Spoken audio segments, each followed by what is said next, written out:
Mais pourquoi on vous entend pas aujourd'hui? Alors que l'essence est beaucoup plus haute. Pourquoi on vous entend pas? Je vais vous dire pourquoi on m'entend pas. Vous voulez entendre pourquoi on nous entend pas? Voilà pourquoi on ne nous entend plus. C'est une des réponses. Je porte la terreur aujourd'hui sur mon visage. Quand vous avez des chauffeurs de métro qui sont en colère, qui voudraient descendre dans la rue et qui voient ma gueule. Ah non, Jérôme, moi j'ai un œil crevé, je perds mon boulot. C'est simple.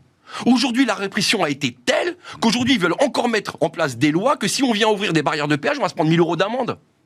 On ne peut plus contester dans ce pays. Je ne parle pas de dictature parce que les gens vont commencer à s'enflammer. Mais preuve en est aujourd'hui que toutes les restrictions de liberté, dont les dernières avec le pass Covid, elles sont là.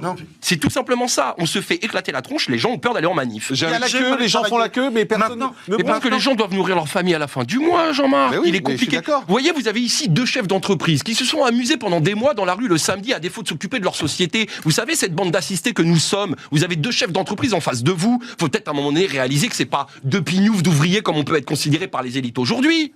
Vous voyez, vous avez 2 chefs d'entreprise, à un moment donné, il faut bien qu'ils aillent gagner leur vie, il faut bien qu'ils aillent gagner leur pain. Combien de gens, le samedi, faisaient du black? Moi, je travaillais sur les chantiers le samedi, au lieu d'aller gagner 200 balles à placer des chiottes pour pouvoir payer mes vacances, et ben j'étais en train de faire le con dans la rue. Donc forcément, les gens sont rentrés à la maison. Combien d'univers familiaux ont été détruits à pas pouvoir amener les gamins au foot, à la gym, parce qu'on faisait les cons le samedi? Ah bah ouais, nous on manifeste pas le jeudi parce qu'on n'est pas un syndicat et qu'on nous paye pas les journées de grève. On s'est fait exploser la tête. Oui. Donc à un moment donné, on peut peut-être aussi changer de stratégie et peut-être d'infiltrer le système et de pouvoir le mettre à notre avantage. À un moment donné, on est quand même des gens réfléchis. Il faut nous laisser mûrir aussi.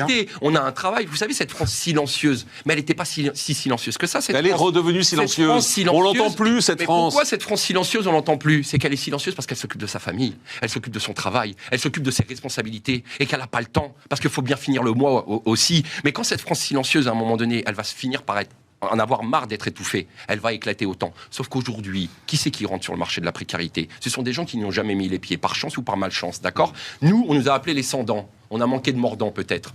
Mais quand les prochains vont arriver et que les premiers bridges vont sauter, je vous garantis qu'ils ne vont pas se faire sauter. Vous avez plein de choses. Mais vous savez quoi? J'ai 2 boîtes à la maison de 160 litres.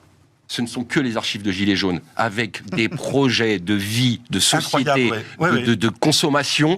Vous pouvez même pas imaginer. Ils sont où ces projets? Attendez, ils sont où ces projets? Ils sont chez vous dans des boîtes. Vous venez de le dire. Parce que quand on vient sur un plateau, on a un monsieur pro ou un monsieur Jean-Marc Morandini qui va seulement tourner autour de la violence et nous dire qu'on sert à rien.